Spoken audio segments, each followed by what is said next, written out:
আরেকটা খুব ভালো প্রশ্ন আমার কাছে জানতে চেয়েছেন যে মেরিন সায়েন্সের প্রসপেক্ট কি? প্রসপেক্ট খুবই ভালো, তবে ভারতে নয়, বিদেশে।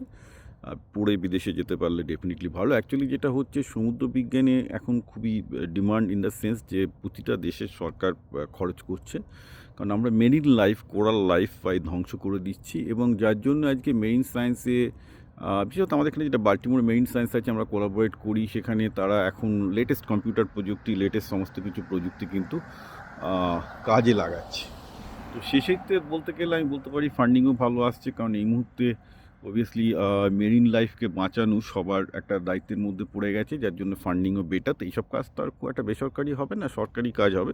তো যদি আপনার ছেলে মেরিন সায়েন্স নিয়ে পড়াশোনা করতে চায়, আর ডেফিনেটলি তাকে আমি বলবো বায়োলজি এবং কম্পিউটার সায়েন্স এই দুটোর মিশ্রিত মোটামুটি একটা জায়গা ওখানটায়।